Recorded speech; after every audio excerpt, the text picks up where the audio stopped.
ассалому алайкум дӯстон, хушомадед ба шабакаи мо. Тобови ҷангвари бебохти вазни миёнаи UFC Майкл Моралес ҷангвари эҳтиётӣ дар муҳорибаи Махачев ва Герри мешавад. ба ман гуфтанд ки ман бояд муҳориба байни Ислам ва Иенро интизор шавам ва баъд ман довталаби навбатӣ мешавам. ҳозир маро ҷангвари эҳтиётӣ карданд. Агар ягон кор рух диҳад ё онҳо вазни даркориро карда натавонанд ё ба ҷанг баромада натавонанд, пас ман ба ҷои онҳо мебарам. Умуман ман ё ягонтаи онҳоро иваз карда муҳорибаи унвонӣ мегузаронам ё муҳорибаи онҳо мегузарад ва баъд ман бо ғолиби ин муҳориба меҷангам. Дигар ягон вариант нест, гуфтааст Моралес. Хотиррасон мекунем ки муҳорибаи унвонӣ байни Ислам Махачев ва Иен Герри аллакай рӯзи 15 август дар турнири UFC 330 баргузор мегардад ва муҳорибаи асосии турнир мешавад. Агар шумо кирм дошта бошед ё ки ягон аъзои оилатон, фарзандотон кирм дошта бошанд ва намедонед ки чӣ хел ин кирмҳоро нест кунед, ширкати шифофармо ба шумо равғани Вормексида тавсия медиҳад ки ин равған 9 намуд кирми одама нест мекунад ва ҳамчунин дигар паразитҳои одама несту нобуд мекунад.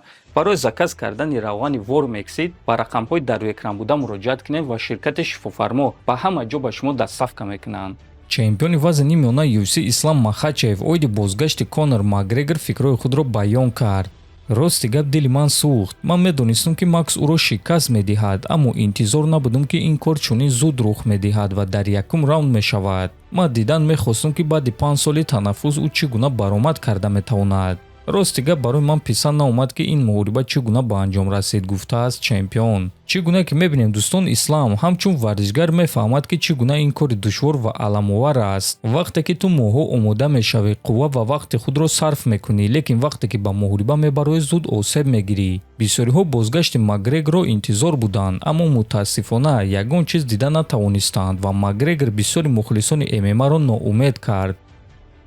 чемпиони вазни миёнаи UFC Шон Стрикланд гуфт ки ҷангварони нави UFC камбизоатанд. биёд суханҳои ӯро гӯш мекунем.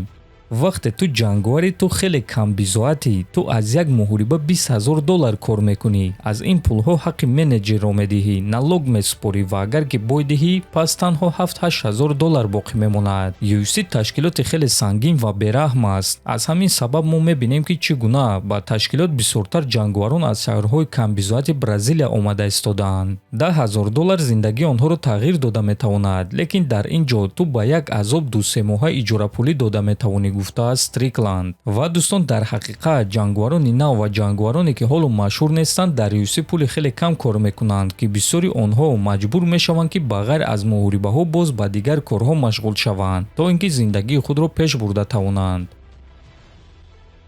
инак дӯстон, рейтингҳои UFC нав шуданд ва Нурло Алиев мутаассифона дар топ 15 пайдо нашуд, ҳатто дар топ 20 нест. айни замон Алиев дар топ 43 қарор дорад. Ана Бенил Дарюш, ки Нурло зидди ӯ ҷангидан мехоҳад, дар рейтинг дар ҷои 24 қарор дорад ва дар 5 муҳорибаи охирони худ танҳо як ғалаба дорад. аз ин ҷо гуфта метавонем ки муҳорибаи ӯро зидди Нурло Алиев ташкил кардан маъно дорад. ҳамчунин боз як ҷангвари дигаре ҳаст ки худаш чанд муддат пеш Нурлоро ба муҳориба даъват карда буд ва номи ин ҷангвар Крис Падилля аст, ки дар ҷои 33 қарор дорад. лекин ӯро муҳориба зидди Насрат Ҳақпараст интизор аст. умуман дӯстон, дар рейтинг аз Нурло болотар бисёр ҷангварони хуб ва машҳур қарор доранд, ба монанди Матеуш Камилё, ки Доробшо Наботовро шикаст дода буд, Назим Садиқов, Майрон Сантос, ки Муҳаммад Наимовро нокаут карда буд, ҳозир дар вазни сабук баромад мекунад, Эстебан Рибович, ки бо Лоиқ Раҷабов ҷангида буд, боз Майкл Ҷонсон, Дрю Добер, Боби Грин, Майкл Чендлер, Александр Хернандес, Фарез Зиям, Игнасио Бахамондес, ҳамаи ин ҷангварон дар рейтинг аз Нурло Алиев болотар қарор доранд, лекин дар топ 15 нестанд ва Нурло зидди онҳо муҳориба гузаронида метавонад. лекин ҳамчунин ташкилот метавонад ки ба Нурло ягон рақиби нав диҳад, ҳатто метавонанд ки ба Нурло дебютантро диҳанд. аммо умедвор мешавем ки рақиби навбатии Нурло Алиев ягонтаи ин ҷангварон мешаванд, ки Нурлоро ба топ 15 наздик карда тавонанд. худи шумо рақиби навбатии Нурло Алиев киро дидан мехостед? фикрҳои худро нависед, ҳатман дар канали мо обуна шавед. то боздид, хонободу сарбаланд бошед.